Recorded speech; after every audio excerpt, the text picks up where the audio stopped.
Hi, my name is Skylar Watson.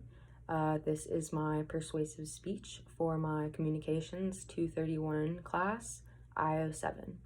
So, in my speech, I will be arguing that I believe that we should require identification to be given when casting votes in elections.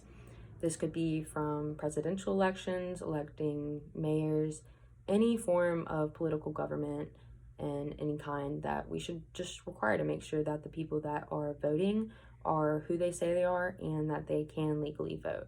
For example, people who have felonies cannot vote, and this is because this isn't really the type of person that you would want voting in elections. So, for instance, if I was a felon for money laundering, and there's a presidential candidate that says, I believe that people who have committed money laundering, they should be free. Well, obviously, in my mind, I would think I should vote for this person, but in a citizen who hasn't committed any crimes, they would obviously see, hey, I don't really think that that's a good idea, and they may not want that person to be voted for. So in America, we should require ID, like for a routine traffic stop, or getting pulled over by a cop. The first thing that they're going to ask you is for your license and registration. And this is to ensure that, number one, you are who you say you are, that the car is yours, and to also make sure that, you're not wanted for anything. And this just makes sure that the safety and integrity is all taken care of. So identification is also used a lot in America for everyday things. This can be from taking out a loan from a bank. This can be, like I said earlier, getting pulled over by a cop, and even buying alcohol. Now, obviously, you don't have to be 18 to buy alcohol. You have to be 21, but the legal age to vote is actually 18. And this is making sure that we're not having people that are underage voting. This is to make sure that we're having actual US citizens vote, no felons voting, and it also makes sure that we're not having any revotes, fraud votes, or things like that.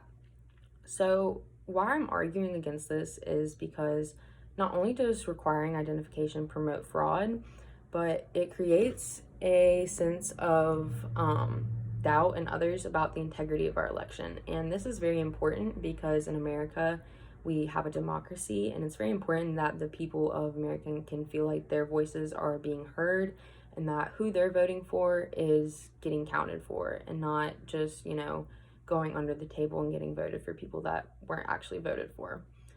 So you should carry your ID on you whenever you hit the age of 18, like I said, and requiring identification, it's a basic prerequisite to preserve the integrity in our elections. It's not necessarily a punishment if you cannot vote, like legally.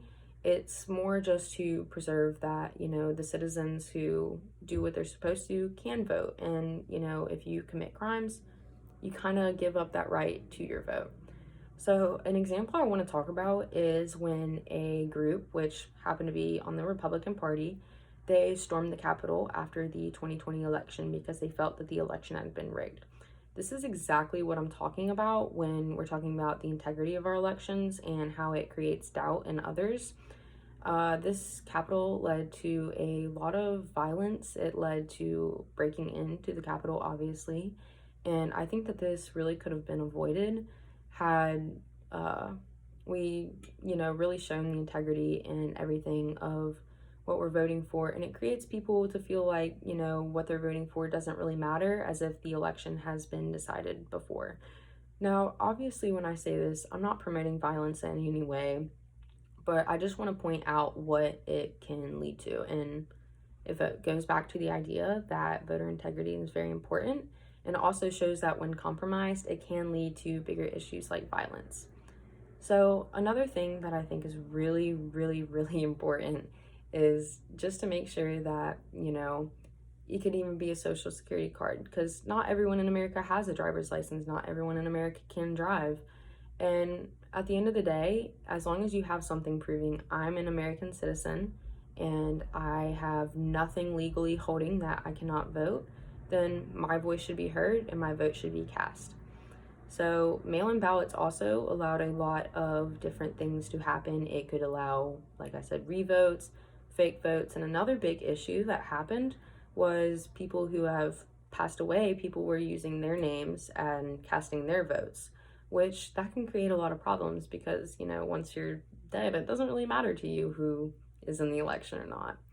But at the end of the day, this is why I think that we should require identification when voting. Thank you.